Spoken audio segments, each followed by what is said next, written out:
자비를 다하시는 하나님이라는 제목입니다. 우리가 이 세상 살면서 내 힘이 무기력하다라고 느껴질 때가 참 많습니다. 많은 사건들 앞에서 아무 힘을 발휘할 수 없는 것 같다는 느낌들이 들 때가 있는데, 지난주에 강원도 고성 산불 때문에 난리가 아니었죠. 그렇죠? 전국의 소방차가 다 모여들고 큰 불이 나서 그래도 생각보다 빨리 진압이 된 것 같아서 얼마나 감사했는지 모릅니다. 그런 큰 재난이 발생되어졌을 때 참 인간은 무기력한 모습을 보게 됩니다. 재난을 당한 사람들은 얼마나 고통스러울 거고, 그리고 목숨을 잃은 분도 한 분 계시는 걸로 알아요. 참 안타깝습니다. 그래도 거의 대부분은 다 대피할 수 있어서 너무 감사했던 것 같습니다. 이건 여러분 하나님의 심판이 아니기 때문에 대피가 가능하고 피할 수가 있는 거예요. 그런데 만약에 하나님이 심판을 하시면 아마 이건 피할 사람이 아무도 없을 겁니다. 롯도 이건 마찬가지입니다. 소돔과 고모라의 그 심판과 함께 그도 멸망당할 위기에 처했죠. 이 위기에 벗어날 방법이나 능력이 롯에게 전혀 있지 않았습니다. 똑같은 이 망할 위기에 처한 롯 아닙니까? 이건 롯뿐만 아니라 하나님을 떠나 살아가는 모든 인류가 처한 운명과 같은 겁니다. 여러분, 이 세상에 하나님을 마음에 두기 싫어하는 그 본성을 가지고 살아가는 수많은 사람들이 있고, 그들이 하나님을 가까이 하지 않는 것은 죄인의 가장 첫 번째 특징입니다. 모든 사람이 죄를 범하여서 하나님의 영광에 이르지 않는 것 때문에 하나님의 그 어떤 심판이 지금 이루어진다 했을 때 그 어떤 누구가 스스로 그 처해진 운명에서 벗어날 수가 있겠습니까? 롯도 이런 운명에 처해 있었지만, 그러나 오늘 하나님께서 천사를 그에게 보내시고 롯과 그의 가족을 구원하시는 자비를 더하셨습니다. 오늘 16절 끝을 한번 보시기 바랍니다. 여호와께서 그에게 자비를 더하시니었더라. 그렇게 나오지 않습니까? 성경은 끝없이 인간의 구원은 인간에 의해서 성취될 수 없다라고 말합니다. 성경은 끊임없이 이 죄 많은 세상에서 인간이 구원받을 방법은 하나님의 긍휼과 하나님의 자비가 더해지지 않으면 불가능한 것으로 성경은 처음부터 끝까지 일목요연하게 이 주장을 굳세게 하고 있습니다. 아무 손도 쓸 수 없는 그때에 모든 것이 불가능해 보이지만 하나님은 인류 구원을 위해서 자비를 다하시고 자기의 손길을 베푸신다는 거죠. 롯도 이런 처지에 놓여져 있었지만, 똑같은 처지에 있었지만 하나님은 롯에게 긍휼을 다하시고 자비를 다하셨습니다. 그것이 12절 우리가 읽은 말씀이에요. 한 눈으로 한번 보시기 바랍니다. 그 사람들이 롯에게 이르되 이 외에 내게 속한 자가 또 있느냐? 내 사위나 자녀나 성중에 내게 속한 자들을 다 성 밖으로 이끌어내라. 하나님은 할 수만 있다면 인간을 하나라도 더 구원하기 위해서 은혜를 베푸는 분이시죠. 그리고 그 자비를 베푸실 때에 자기 백성을 구원할 자기 백성들에게 자비를 베푸실 때 그 자비를 쉽게 놓지 않습니다. 끝까지 기회를 베푸시는 것이 하나님이 우리에게 베푸시는 자비의 특성입니다. 우리는 이 말씀을 통해서, 방금 읽은 12절의 이 말씀을 통해서 두 가지를 볼 수 있는데요. 하나는 롯뿐만이 아니라 롯에게 속한 모든 사람들을 하나님이 구원하기를 원한다라는 거예요. 우리가 다 아는 말씀, 주 예수를 믿어라. 그리하면 너와 뭐가? 내 집이 구원을 얻으리라. 이 맥락과 통하는 관점의 말씀입니다. 하나님은 나뿐 아니라 내게 속해 있는 사람들에 대해서 관심이 많습니다. 여러분은 구원을 입어서 이 자리에 있지만 여러분에게 속해 있는 여러분과 관계 있는 사람들에 대해서 하나님은 다 관심을 갖고 계십니다. 믿으면 아멘. 그거죠. 그리고 관심을 가질 뿐 아니라 그들 또한 다 구원받기를 원하시죠. 기생나합이 여리고성에 정탐을 왔던 이 정탐꾼들을 숨겨주고 난 이후에 어떤 약속을 받습니까? 여리고 성을 점령할 때 너와 내게 속해 있는 모든 사람을 다 구원해 줄 거라는 얘기죠. 그래서 그 표징으로 뭘 합니까? 붉은 줄을 며 달게 하죠. 그 집에 들어간 모든 사람은 다 살았어요. 누구이든지 이것을 통해서 구원이 무엇인지 우리에게 가르쳐 주는 거죠. 아브라함도 우리가 봐서 알지만 아브라함이 다시 언약을 갱신할 때에 아브라함에게 할례를 행하라고 명하시면서 아브라함뿐 아니라 아브라함에게 속해 있었던 그 집에 있었던 돈을 주고 사온 종들까지 다 할례를 행하였습니다. 아브라함을 통해서 하나님의 구원이 아브라함의 영향력이 미치는 대로 모두에게 그 구원이 흘러가기를 원하는 것이 하나님의 뜻이었다라는 거죠. 이건 우리가 예수를 믿으면 나 때문에 나의 가족과 나와 관련된 모든 사람들을 하나님이 다 부르시기를 원한다는 사실을 보여줍니다. 이것도 믿으시기를 축원드립니다. 믿지 않는 가족들을 다 불러내시는 거, 이게 하나님이 나를 부르신 이유예요. 그래서 나의 영향력들과 내 모든 이 영향력이 미치는 모든 대상들은 다 어떻게 합니까? 하나님의 구원이 그들 가운데 흘러갈 가능성이 있는 사람들입니다. 큰 영향력이라는 것이 무엇입니까? 나의 이 복음의 영향력들이 내가 미칠 수 있는 대로 끝까지 미칠 수 있는, 여러분, 그 삶을 살아내는 삶을 우리는 큰 영향력이라고 이야기를 하는 거거든요. 6월 16일 날에 부흥회를 하거든요. 부흥회 해보셨습니까? 제가 있던 안산동산교회 원로 목사님이시죠. 은퇴하셨던 이 교회가 김인중 목사님 은퇴 기념교회로 세우신 교회예요. 여기는 그런 의미가 담겨져 있는 교회입니다. 그래서 개인적으로는 김인중 목사님보다도 더 훌륭한 목사가 되는 것이 목표이지만, 물론 그분 옆에 서면은 저는 작은 존재이고 결코 범접할 수 없는 분이라는 걸 저는 너무나 잘 알고 있습니다. 하여튼 그 김인중 목사님, 원로 목사님 오셔가지고 6월 16일부터 부흥회를 합니다. 주일부터예요. 특히 주일날에는 대화를 나누는 중에 시키는 대로 저는 하는 거예요. 믿지 않는 사람들을 주일날에 다 초대해라. 그때는 내가 복음 설교를 하겠다.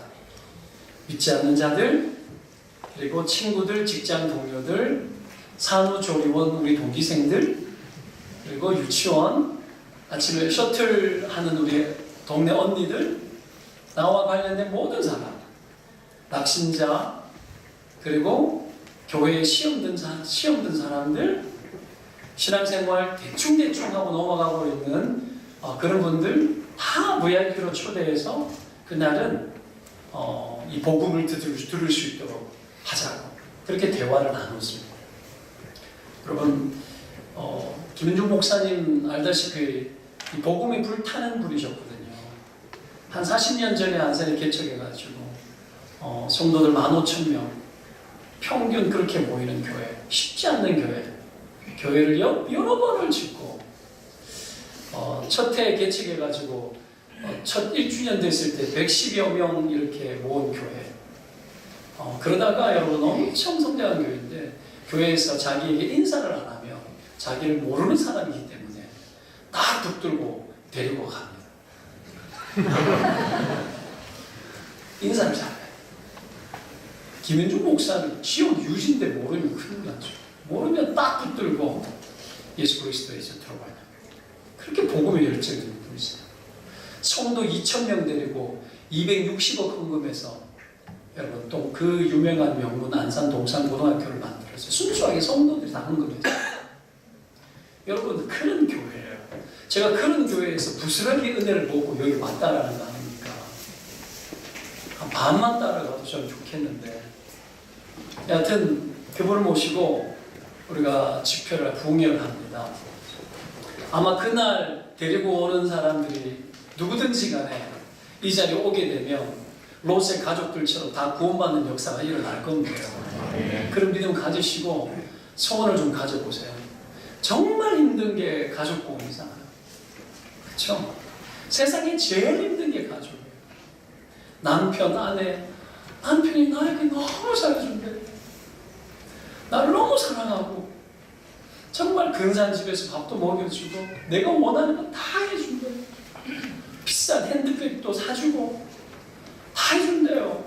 금목걸이, 금귀걸이, 뭐 다이아 반지 뭐 원하는 대로 다 해준대. 근데 교회만큼은 안 가네. 참 힘들죠. 여러분, 예배당 바깥에까지 아내를 실어주고 10년 동안 예배당 안쪽으로 한 번도 안 들어온 사람을 저는 알고 있습니다. 속이 터지는 거예요. 쉽습니까? 안 쉽죠. 이게 애타는 마음이에요. 분명히 성경 약속에 의하면 너와 너의 가족, 그리고 내게 속한 모든 사람을 구원하기를 원하는 게 하나님의 뜻인데 그때가 실현되는 것이 너무 힘들어서 우리는 애타게 산다는 거죠. 때문에 소원을 갖고 기도하십시오. 기도하고 하나님께 용기를 달라고 하고 하나님 그날만큼은 하나님 은혜를 베풀어 주십시오. 나에게 찬스를 주십시오. 하나님의 그 은혜의 기회의 때가 저를 통해서 끝내지 않지 않습니까? 끝없는 하나님의 은혜의 기회를 제게 허락하여 주십시오. 여러분, 소원을 가지고 기도하시기를 축원드립니다. 여러분, 그리고 그 시간 이 자리에 초대하고 구원의 역사가 일어나기를 소원합니다. 저도 그렇게 기도하겠습니다. 하나님은 나에게 속한 사람에게 관심이 많습니다. 때문에 여러분, 내가 속한 그 사람을 향한 하나님의 마음이 어떤지를 여러분 우리가 애타는 마음으로 바라봐야 됩니다. 이것이 구원입니다. 오늘 12절 읽었던 말씀 속에 이 첫 번째 교훈이 있고요. 또 한 가지 교훈이 있습니다. 본문을 보면 다 성 밖으로 이끌어내라 그러거든요. 구원은 탈출의 성격이 있습니다. 탈출의 성격. 출애굽 사건이 그 좋은 예죠, 그죠? 애굽에서 출애굽하는 거죠. 롯이 이 소돔과 고모라 성에 들어갈 때 아브라함과 헤어지면서 요단들을 보니까 그 요단들과 함께 멋진 성들이 있는 거예요. 애굽과 같았다고 하고 에덴 동산 같았다고, 그렇죠? 여호와의 동산 같았다 그러잖아요. 유토피아입니다. 유토피아.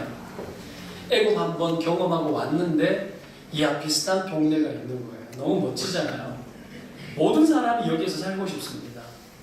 그런데 이렇게 좋아 보이는 멋진 도시, 그 멋진 도시도 죄가 가득한 곳은 절대로 살 수 없는 곳입니다. 지난주에 얘기했죠. 이 동탄 땅이, 이 동탄이라는 도시가 정말 멋진 도시가 되려면 이 도시는 경건한 도시가 돼야 멋진 도시가 됩니다. 그럼 집값이 빵빵 오릅니다. 여러분, 이거는 말릴 수 없는 사실이에요. 그런 도시가 되어야 되면 정말 좋겠죠. 여러분들이 그렇게 살아가시길 바라요. 그래서 경건한 도시 만들고, 그러면 살기 좋은 도시가 되면 사람들이 모여드는 도시가 되는 겁니다. 딴 게 없어요. 그게 살기 좋은 도시예요. 근데 죄가 많으면 물론 교회는 죄 많은 것을 회개시켜야 되지만 죄가 너무 많으면 탈출해야 합니다. 탈출해야 해요.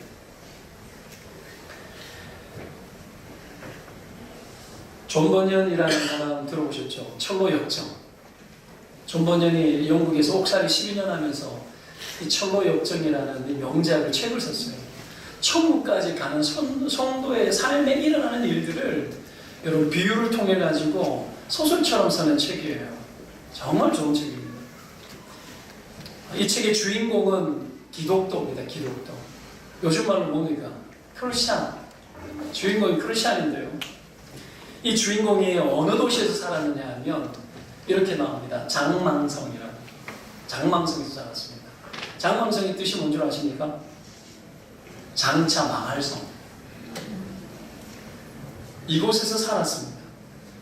그런데 이 성이 망하는 줄 알고 이 크리스찬이 여러분 가족들을 설득합니다.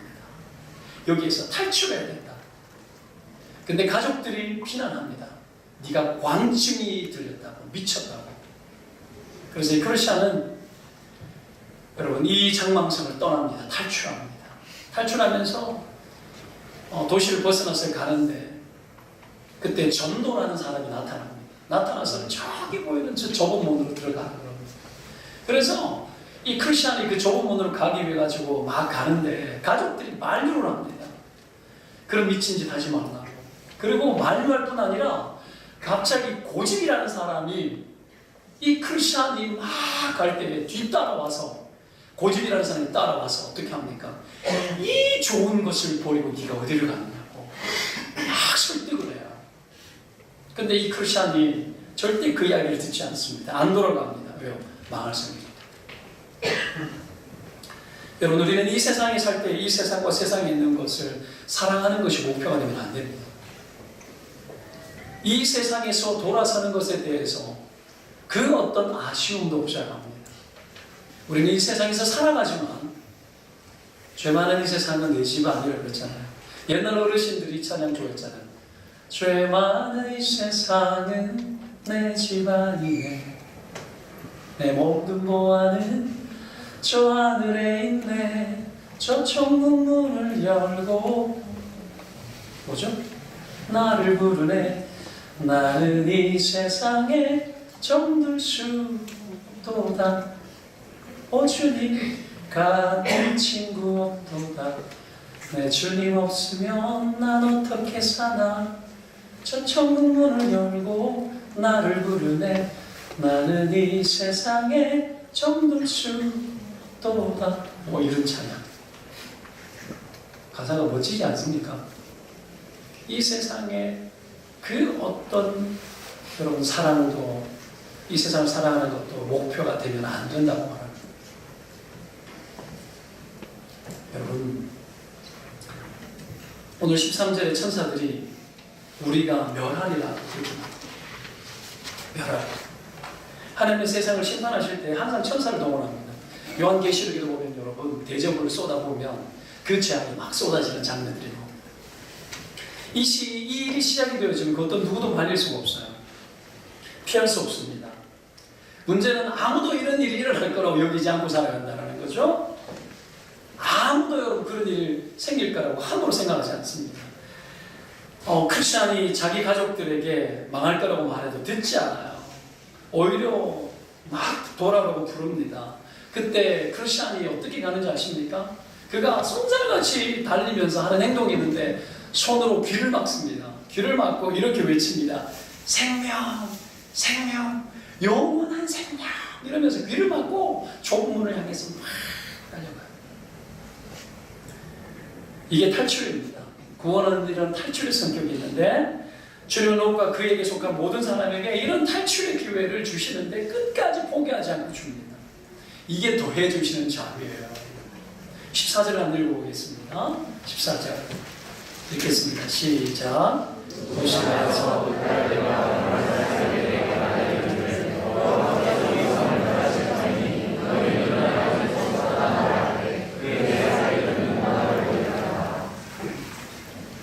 롯이 이 소식을 듣고 나가서 딸들과 사위들에게 성이 멸하니 떠나야 된다라고 가서 외칩니다. 근데 사람들이 농담으로 여겼죠. 이들은 롯에게 속한 사람들이에요. 그런데도 롯의 말을 믿지 않고 듣지 않고 농담으로 여깁니다. 구원의 기회는 언제나 나와 친밀한 사람과 가족들에게 먼저 주어지죠. 그러나 친밀함과 구원의 문제는 별개의 문제입니다. 아무리 친밀해도 구원이 친밀하다 해서 구원이 그에게 가는 게 아니에요. 가끔씩 너무 착한 사람 만나면 예수 믿을 것 같지 안 그래요. 그렇지 않습니다. 세상에 착한 사람은 없습니다. 모두가 죄인입니다. 그 안에 하나님을 향한 거절감들이 강합니다. 아무리 착해도 주님 앞에 돌아오는 것은 쉽지 않습니다. 사람들이 왜 돌아오지 않을까요? 이 기독교가 문제가 많기 때문에 맞습니다. 여러분, 우리가 이 땅에 선한 삶을 온전하게 살지 못하기 때문에 오는 일들도 분명히 있습니다. 그러나 근본적으로 그들이 하나님께 돌아오지 않는 이유는 깊은 세상 사랑에 빠져있기 때문에 그래요. 그래서 나오지 않습니다. 나의 가족이라고 해가지고 여러분 말을 듣는 게 아닙니다. 여러분 제일 어려운 게 누굽니까? 가족입니다. 그들이 쉽게 나의 말을 듣나요? 나의 신앙을 요구하는 대로 내 자녀가 말을 듣던가요? 어릴 때는 듣다가 대학교쯤 지나가면 머리가 굵어져가지고 부모 말을 잘 안 듣습니다. 공부하느라 너무 지쳤기 때문에 대학 가가지고 하고 싶은 이 세상의 낙을 할 수만 있다면 다 해보고 싶어요. 저도 많이 해봤어요. 진짜 즐거워요. 그래서 문제예요. 제 같은 사람은 너무 또 잘 즐겨요. 여러분 아시지 않습니까? 저를 보고 많은 사람들이 그러더라고요. 예수를 안 믿었으면 네 삶이 보인다고. 얼마나 놀았겠냐라는 거죠. 여자 엄청 많이 물리고 주로 그런 쪽으로 해석을 하는데 그건 사실 아니에요. 뭐 그런 것에는 소질이 없고 관심이 별로 없어요. 근데 노는 거, 이 노는 것만큼은 정말 잘 놀아요. 이 노는 게 굉장히 중요합니다. 사실은 중요한데 여러분 그 즐거움에 빠져 있으면 쉽게 못 돌아옵니다. 끝까지 우리를 유혹해요. 내가 회심하고 돌아왔는데 과의 후배 선배들이 그렇게 나를 돌아오라고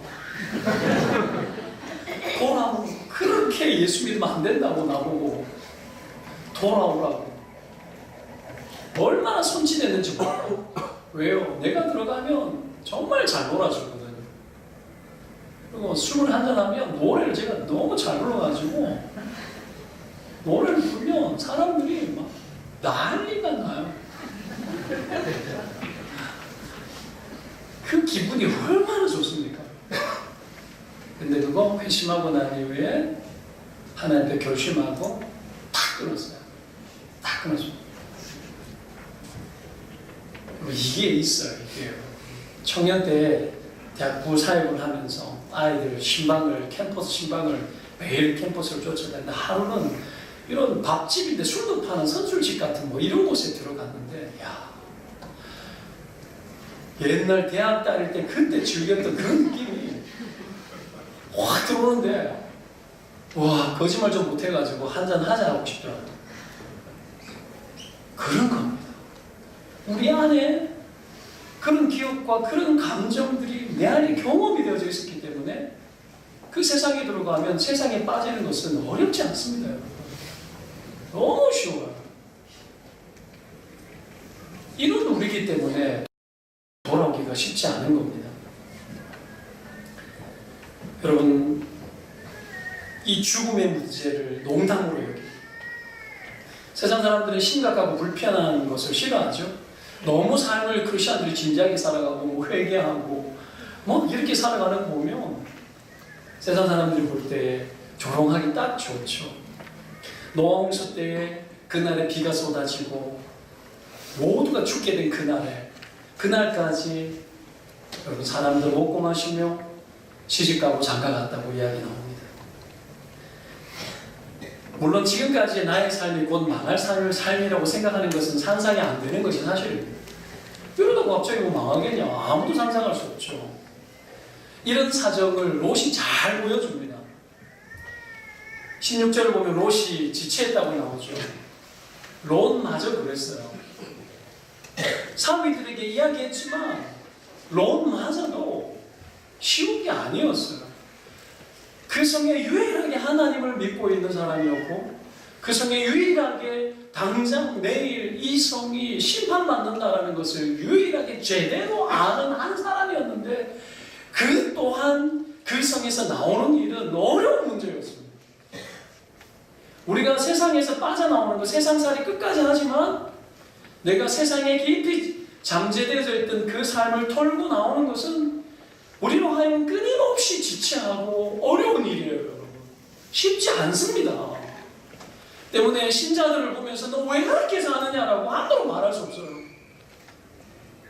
그 일은 결코 쉽지 않습니다.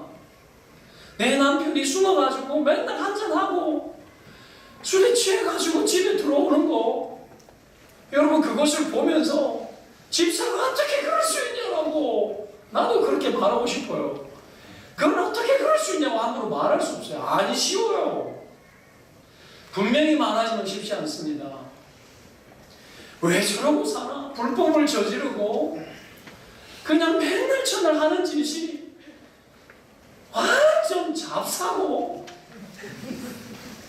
그래도 여러분 함부로 말을 할 수 없는 건 그게 쉽지 않기 때문이에요. 정말 각오하고 하나님의 큰 은혜가 있어야 그것도 돌이킬 수가 있는 겁니다. 그때로는 좀 위로를 해줘야죠. 그때를 위해서 필요한 멘트가 있습니다. 교회 나가주는 것만 해도 나는 당신한테 너무 고맙게 생각해. 이 말이 가끔 필요합니다. 옆에 자기 남편 아내에게 고맙게 생각해라고 이렇게 위로의 말씀, 축복의 말씀 해주십시오. 실실.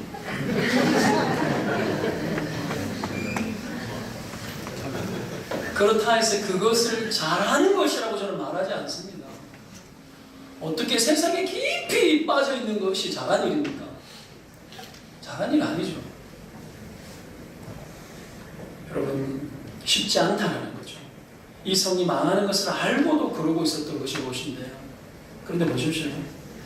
이런 모세에게 하나님께서 끝까지 기회를 줘요. 속한 모든 자들에게도 기회를 끝까지 주려고 하시죠.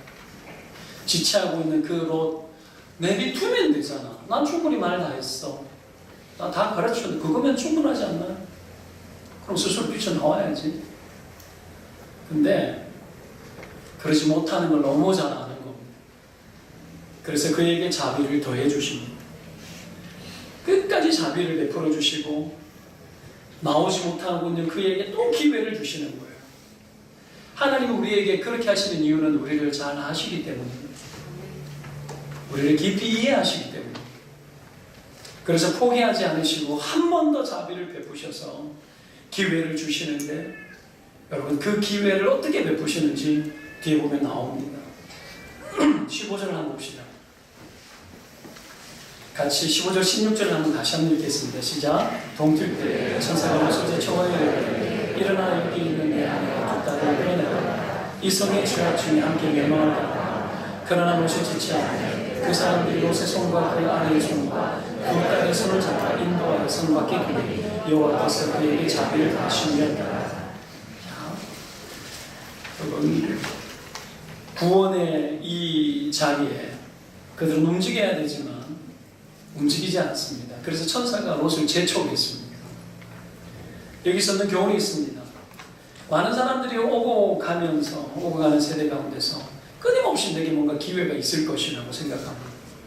죄를 지으면서도 희망이 있을 것이고 아침이 밝을 거라고 생각합니다. 아직도 나에게 기회가 많이 남아있는 줄 여깁니다. 동이 틀 때 오늘도 오늘의 태양이 내게 뜨노라. 온갖 죄악과 멸망의 짓을 하면서도 오늘도 태양은 나에게 밝게 뜨고 나에게는 기회가 있을 것이라고. 왜 여러분 소돔성이 여러분 아침에 멸망인 줄 아십니까? 그들에게 주어질 희망찬 아침이 더 이상 그들에게 없다라는 것을 보여주기 위해서요. 또 한 가지는 무엇이 지체했기 때문에 그 아침까지 기다렸겠죠. 아무도 심판이 있을 거라고 생각하지도 못하고 아침에 눈을 떴는데 하늘에서 유황불이 떨어지는 거예요. 여러분, 사람들은 기회가 많을 거라고 여겨요. 모세가 시편 90편에서 모세의 시가 있는데요. 사람의 연수가 70이요 감가되면 80이라도 그 연수의 자랑은 수고와 슬픔뿐이요 신속히 가니 우리가 날아가나이다. 누가 주의 노여움의 능력을 알며 누가 주의 진노의 두려움을 알리까. 우리에게 우리 날 계수함을 가르치사 지혜로운 마음을 얻게 하소서. 분명히 여러분 이 날에 대한 이야기를 하면서 주의 노여움과 능력, 진노의 두려움이란 말을 넣어놨어요. 이 구절과 비슷한 구절이 신약에 가면 짧게 나옵니다. 어떻게 나온 줄 아십니까? 세월을 아끼라 때가 악하느니라. 이 때가 악하다라는 거예요. 이 악한 때에 신속하게 지나가는데 하나님의 두려움이 있다고, 하나님의 노여움이 있다고 이야기합니다. 무슨 얘기죠? 신앙생활, 시간 싸움이라는 거예요. 시간 싸움이라는 거예요. 많은 사람들이 기회가 있다고 그래요. 내가 죽기 전에는 갈 거다고. 그래, 죽기 전에 와요. 죽기 전에. 여러분, 그것이 그 자신에게 어떤 위로도 되지 못합니다. 내게 주어진 시간은 하나님 편에 서서 살아야 하는데 하루라도 빨리 주님께 와서 주님 베푸시는 은혜 아래 기쁨으로 살아야 합니다. 신앙생활은 여러분 하루라도 빨리, 세상에 하루라도 빨리 해야 될 것이 두 가지가 내가 살면서 있다는 걸 알았습니다. 그래서 하루라도 빨리 예수님을 빨리 믿는 거예요. 또 한 가지가 있습니다. 결혼은 하루라도 빨리 하는 게 좋다는 거예요. 이 두 가지 사실을 살면서 제가 배웠는데 하루라도 빨리, 하루라도 빨리. 이게 여러분 하나님의 마음이거든요. 근데 쉽지는 않는 거 우리가 잘 알 겁니다.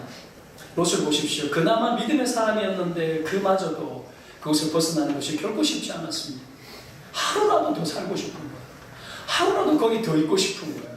이번 한 번만 더 나에게 한 번만 더 기회를 달라고, 나쁜 기회를 달라고, 내가 조금만 더 있다고, 하루라도 더 내가 이것을 더 하고 오겠노라고.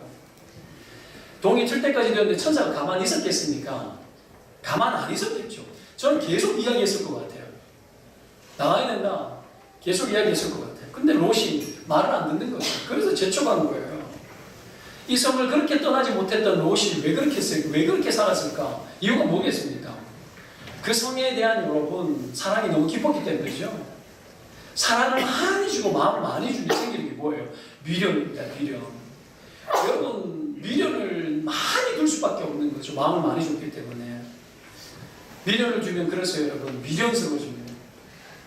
여기서 벗어나야 돼요. 아마 롯의 아내도 보십시오. 소금 기둥이 됐잖아요. 미련을 뒀다 뒤돌아보고 소금 기둥 됐지 않습니까? 위험한 겁니다. 미련은. 하나님을 향하는 것에 있어서 나에게 미련이 될 만한 것들은 다 위험한 거예요. 결코 나에게 안정적인 것은 존재하지 않습니다. 이런 미련이 롯에게 고스란히 남아있었죠. 내일 아마 두 딸이 합동 결혼식을 준비하고 있었을지 모릅니다. 그렇죠? 그리고 내일 새 아파트 이사가 하는 날이에요. 그동안 멋지게 돈 모으고 하다가 이제 동탄에 25평 살던 사람은 33평으로 이사를 하고 33평 살던 사람은 45평으로 이사를 하고 와 내일 이사 날이야. 근데 탈출을 하라니 말이 안 되지. 내일이면 주가가 이만큼 뛰어오르는데 내가 이것을 포기할 수 있어?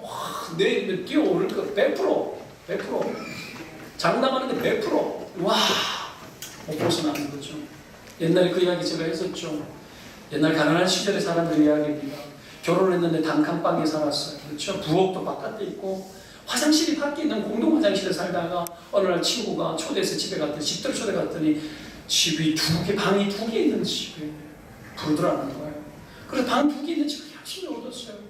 그랬더니 친구가 또 불러가지고 갔더니 집들이 갔더니만 방이 두 개 있는데 화장실이 집 안에 있는 아파트에 사는 거예요. 그래서 열심히 산 거예요. 나도 방 두 개 있는 화장실이 집 안에 있는 아파트로 가니까 열심히 살았어. 친구가 또 불러서 갔는데 이번에는 친구가 방이 세 개 있는 화장실이 두 개 있는 집에 사는 거예요. 나도 열심히 살아오고 내가 방 세 개 있고 화장실 두 개 있는 집으로 가리라 열심히 걸어서 친구들 앞에 당당하게 서면서 열심히 해서 이사를 갔는데 어느 날 몸이 안 좋아서 갔더니만 당신 죽을 날 6개월밖에 남지 않았다고 암말기라고. 여러분 이게 이 땅에 살아가는 사람들이 흔히 꿈꾸는 것들입니다. 아는 것 같죠? 흔히 꿈꾸는 것들 흔한 거.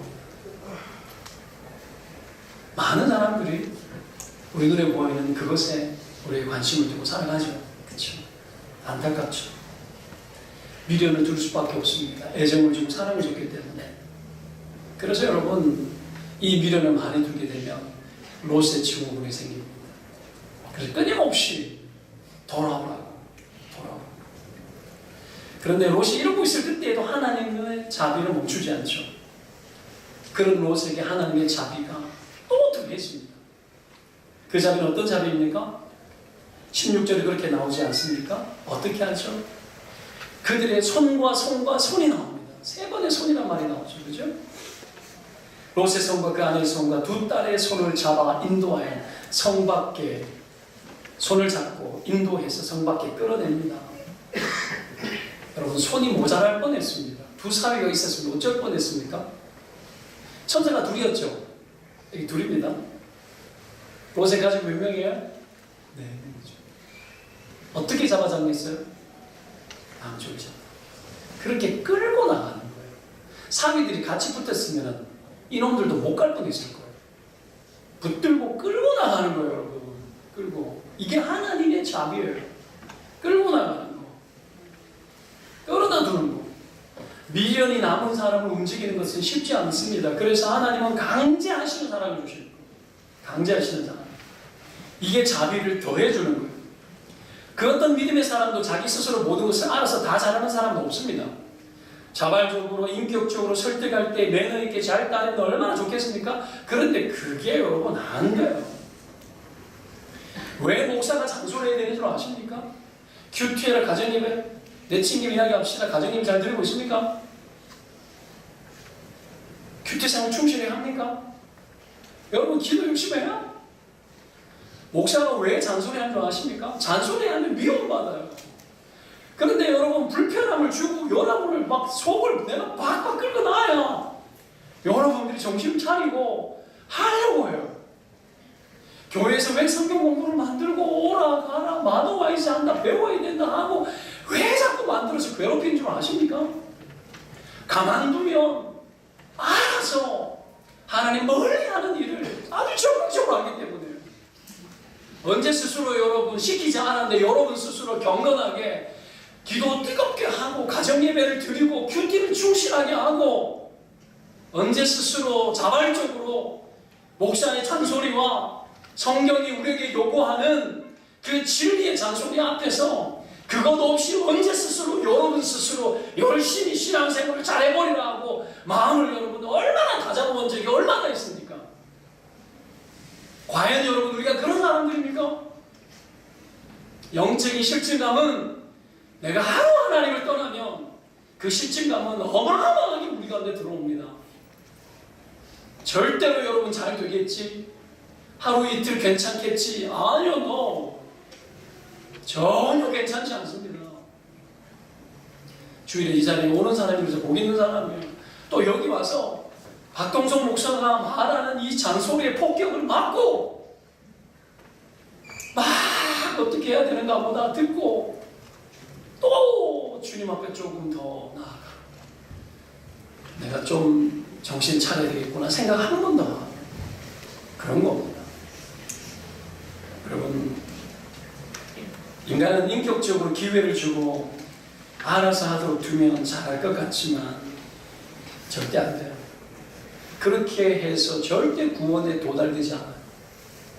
인간은 계속해서 잔소리해요. 켈빈이 그렇게 말했어요. 존 켈빈. 인간은 잔소리해야 되고 인간은 끝까지 여러분 성질 건드려 괴롭히지 않으면 인간은 절대로 하나님 앞에 돌아오지 않아요. 그렇게 이야기합니다. 때문에 여러분 이런 인간의 현실을 인격적으로만 논할 수 없어요. 그들의 의견을 묻고 그들이 원하는 대로 구원의 문제는 해결되지 않습니다. 곧 망할 사람 앞에 인격의 논쟁은 의미 없습니다. 자바다 끌고 나와야지. 그래서 강제가 필요합니다. 선택권을 다 줄 수가 없는 겁니다. 어릴 때 아이들을 양육할 때 아이들을 인격적으로 길러낸다고 여러분 인격적으로 막 대하고 아주 인격적으로 대하면 아이들 다 교만에 빠집니다. 두들겨 패야 돼요. 분명히 잘못한 것에 대해서 징계를 하고 여러분 일관성 있게 다루고 그 속에서 교육되고 그 속에서 인간은 통제되어지고 그 속에서 인간은 자리가 잡히는 거예요. 여러분 아이들이 새돌이 되어지고 그때 되면 그때부터는 매우 쳐야 돼요. 분명히 말하지만 젊은 언니들, 젊은 오빠들 인격적으로 아이들을 길러낸다고 하면서 아이들 망치면 안 돼요. 인격적이어야 되죠. 그러나 불법도 인격적으로 대하고 신앙도 인격적으로 선택권에 맡기고 아이들이 뭘 아는데 아이들도 똑같이 부패한 인간의 모습을 가지고 있어요. 아이들도 하나님을 떠나면 아이들도 지옥이에요. 아이들도 하나님 없이 살면 똑같이 부패하는 거예요. 그들 수준에서 맞도록. 때문에 여러분 인격적으로 구원의 문제를 논할 수 없습니다. 구원의 문제를 인격적으로 논할 수 없습니다. 때로는 여러분 우리는 강제가 필요해요. 어릴 적에 부모의 모습은 하나님을 대신하는 역할을 하는 거예요. 오늘 보시면 롯을 끌고 나오지 않습니까? 우리가 우리의 자녀들을 대신할 수 있을 때 어떻게 해야 됩니까? 우리가 하나님을 대신하는 자리에 있기 때문에 그들을 끌고 나와야 되는 거예요. 아이들의 마음, 아이들의 생각을 다 존중해 줄 수 없습니다. 여러분 불가능한 얘기예요. 생명의 문제 앞에서는 여러분 그 어떤 것도 앞설 수 없어요. 우리가 상황윤리에 대한 이야기를 한 번씩 하는데 기생나합이 여러분 정탐꾼들을 숨겨두고 거짓말 쳤잖아요. 이게 옳았냐? 옳았습니다. 왜 그래서 왜 그것이 옳은 거죠? 생명의 문제를 앞설 만한 그 어떤 가치도 존재하지 않기 때문입니다. 그래서 그런 겁니다. 더 중요한 우선순위가 없습니다. 그래서 천사들은 롯과 가족들을 강제로 끌고 나오는 거예요. 인간은 그래서 강한 제재가 필요하고요. 때로는 경고도 필요하고요. 때로는 결정권을 가져와야 될 때도 있습니다. 때로는 그 사람이 강제가 되어져야 될 때 필요한 것이 있습니다. 공부도 그렇잖아요. 가끔씩 그런 자녀들 이야기하잖아요. 엄마가 너 공부하라고 때리고 이런 새끼 공부하라고 막 시켜가지고 막 억지로 했는데 나중에 지 인생 지나서 철이 들고 나니까 그때 엄마가 그렇게 하지 않았으면 큰일 날 뻔했겠다라고 이야기하는 경우가 있는데 그것이 절대적으로 보편화시킬 수는 없어요. 좋았다고 지금 생각하실 수 있는데 절대적이지 않습니다. 옛날 시대, 지금 시대가 다르고요. 여하튼 그러나 그런 속성들이 있다는 걸 우리가 받아들여야 된다는 거죠. 강제가 필요하다는 겁니다. 하나님께서 우리를 강제하는 사람이 없었으면 여러분 이 자리에 계실까요? 아니요. 하나님의 강제하는 그 사랑이 사람을 통해서든 부모를 통해서든 친구를 통해서든 누군가의 손에 이끌려서 억지로든 있었기 때문에 이 자리가 있는 겁니다. 믿음의 남에 여러분 한 것이 있습니까? 구원을 위해서 여러분 우리가 한 것이 무엇입니까? 여러분 그 어떤 누구의 손을 타지 않고 이 자리에 누가 여기 있습니까? 존재하지 않습니다. 그들의 손이 천사의 손입니다. 여러분이 천사들이 되시기를 축원드립니다. 하나님 우리 손길을 통해서 때로는 강력하게 사람들을 여러분 잡아당기기도 하고 여러분 이 도시는 매너가 너무 좋은 도시가 될지 몰라도 여러분 뒤집어져서 각 개인의 여러분 이 개인주의, 퍼스널리티를 존중해주는 인격적인 사회입니다. 그러니 신앙의 문제나 이런 것들도 굉장히 조심스럽죠. 터치받기 싫어. 여기서 강제가 웬 말이냐? 지혜가 필요합니다. 그러나 마음이 열릴 때는 때로는 강제해야 합니다. 강권해야 합니다. 이것이 여러분 필요합니다. 스스로 강권하셔야 돼요. 부부가 같이 안 되게 만들면 안 됩니다. 하나 농땡이 피우고 싶을 때에 강권해야 됩니다. 강제해야 됩니다. 그러면 안 된다 말해야 됩니다. 부부가 너무 잘 통해서 하나님 가까이 하는 것, 대충 하는 일에 마음이 너무 잘 통하는 부부는 위험한 부부예요. 인생을 그렇게 살 수 없습니다. 근데 이 시대, 이 세대에 이곳에 사는 젊은이들은 얼마든지 그 일을 하면서도 자유를 누리는 사람들. 그 사고방식은 위험한 겁니다. 무슨 일이 있어도 주일날 이 자리는 물론 다른 지역 가서 예배들 할 수 있죠. 무슨 일이 있어도 자리를 지키려고 하는 이런 여러분 신앙의 기본을 어렵게 여기지 않고 당연하게 여길 수 있는 그런 태도들이 필요합니다. 때로는 그래서 여러분 하나님 우리 인생을 강권하시고 질병을 주기도 하고 사업을 위험하기도 하고 수많은 여러분 위기 속에서 하나님을 찾도록 하나님 만드시고 우리가 저질러놓은 그 문제들 속에서 우리를 부르시는 거예요. 여러분 이 속에서 우리는 우리의 고집을 꺾고 하나님의 강제하시는 사람 앞에 끌려서 주님 앞에 나와야 되고 그것이 복입니다. 그렇게 여러분 오늘 겨우 하나님의 자비를 입어 강제하는 사랑을 입어서 구원받은 이 롯이 성 밖으로 나왔어요. 성 밖으로 나왔는데 주의 천사가 들어옵니다. 들에도 머물지 마. 산으로 가. 여기 머물면 큰일 난다. 죽는다. 아마 그 들판에도 다 불덩이에 떨어졌던 것 같아요. 여기 머물면 안 된다. 저 산으로 도망하라고 이야기합니다. 여러분 내가 막 구원받아 위험에서 빠져나왔다고 끝이 아닙니다. 수많은 사람들이 나 당장 위험한 순간을 모면하면 그 뒤부터는 괜찮을 거라고 여깁니다. 많이 그렇게 살아갑니다. 그러고 나면 또다시 옛날로 돌아가는 것을 겁내지 않고 돌아갑니다. 그러면 안 됩니다. 주님 말합니다. 들판에 머뭇거리지 마라. 뭡니까? 이 들판은 어떤 곳입니까? 다시 기회가 있는 곳입니다. 내가 어디든지 선택하기 좋은 환경의 곳입니다. 그러지 말래요. 어디든지 갈 수 있는 상태가 아니라는 거예요, 지금. 그래서 산으로 가서 도망가라고 이야기하는 거예요. 우리에게 이번 구원이 끝이 아닙니다. 구원 이후에 우리는 끊임없이 하나님 우리에게 제시하고 제안하는 곳으로 가요. 그래야 안전합니다. 근데 롯이 그 말을 듣지 않죠. 여러분 18절에 보면 뭐라고 이야기합니까? 18절 한번 봅시다. 롯이 그들에게 이르되 뭐라고요? 내 주여 그리 마옵소서. 그러면서 하는 이야기가 뭡니까? 19절에 같이 읽겠습니다. 주의 종이 시작.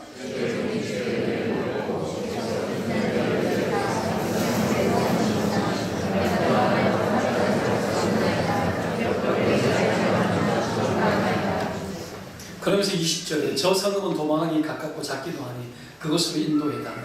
그것으로 가게 해달라고 얘기합니다. 여러분, 이것을 보면서 하나님이 제시하시는 구원에 다가서기보다 당장 자기 처지와 형편이 더 중요한 롯의 모습, 우리의 모습을 보게 됩니다. 구원이 아무리 중요해도 사람은 지금 내가 살아가는 삶의 형편이 더 중요하고 더 급한 것이 사람이에요. 근데 한 놀라운 것은 하나님은 그런 롯을 잘 이해하셨어요. 그런 롯을 하나님께서 인정해 주셨어요. 우리가 그럴 수밖에 없는 인간이라는 것에 대해서 이해하시고 받아주셔야 돼요. 여러분, 우리의 속대로 하자면 산까지 가야 돼요. 우리가 하나님 입장에 있어서 하나님 잘 믿지 않거나 멀리하고 있는 우리의 가족들을 보면서 우리가 저 산으로 가야 된다고 말하고 싶습니다. 욕구가 여러분 여기까지 올라와 있지만 사람들은 어떻게 합니까? 이제 막 탈출했으니까 그냥 소환성 들어가고 싶다고. 거기 도시고 산이 뭐냐고. 그래도 도시에 살겠고 저 큰 도시는 크게 타락했으니까 이 정도는 괜찮지 않겠냐. 그러나 보십시오. 이 소환성도 망할 성이었죠. 근데 거기를 들어가겠다고 하는 거예요. 하나님이 여러분 근데 이 롯의 소원을 들었죠. 이 롯의 소원을 들었죠. 기가 막히죠. 여러분, 하나님 어떤 분인지 아십니까? 속속들이 우리를 전합니다. 우리의 영혼을 구원했지만 내 삶의 형편에 대해서 내가 어떤 느낌과 어떤 형편과 어떤 처지에 있는지 너무 잘 압니다. 나의 영적 환경들이 그렇게 좋지 못한 곳에서 내가 빠져나와서 내 속이 그 영향을 여전히 받고 있고 그 미련이 여전히 남아있는 상태로 구원받았다는 걸 압니다. 그래서 때로는 여러분 저까지 가야 되지만 못 가고 여기 머뭇거리면서 옛날의 흔적들을 추억을 찾으면서 남아있는 그 인간의 모습에 대해서 여기 머물게 해달라는 그 소원에 대해서 하나님께서 허용해 줍니다. 허용해 줍니다. 이것이 하나님의 사랑이냐고? 하나님의 사랑입니다. 하나님 강제로 구원하셨지만 그들의 이 롯의 삶과 형편과 그의 상태, 그 처지 그 정도밖에 되지 않는 그 롯을 강난하지는 않습니다. 그에게도 기회를 주고 그의 생각과 그의 소원을 들어주시고 그에게 또 다른 하나님의 기회를 베풀기 위해서 하나님은 이 상황을 허락해 주십니다. 말씀 정리합시다. 사랑하는 여러분, 하나님의 자비가 내게 없었던 적이 언제입니까? 하나님의 그 더해주신 그 자비가 내 생애 가운데 없었더라면 여러분 우리의 이 자리가 과연 존재하는 말입니까? 사랑하는 여러분, 뒤돌아보면 하나님의 은혜가 아닌 것이 없었고 하나님의 강권하는 개입이 없었던 적이 없었습니다. 그 하나님의 사랑으로 인하여서 우리는 지금까지 살아왔고 우리 앞으로의 삶도 살아갈 겁니다. 그러나 아셔야 합니다. 우리의 구원이 여기에서 그치고 이것이 다가 아닙니다. 하나님 우리를 이끄셔서 우리를 하나님의 사람으로 더 세우기를 원하시고 여러분 겨우 구원받고 겨우 연명하는 신앙생활이 아니라 하나님의 기쁘신 뜻 가운데 영적 제사장으로 세우기까지 하나님 그렇게 우리를 부르고 있다는 것을 기억하며 사시기를 주의 이름으로 축원드립니다. 기도합시다.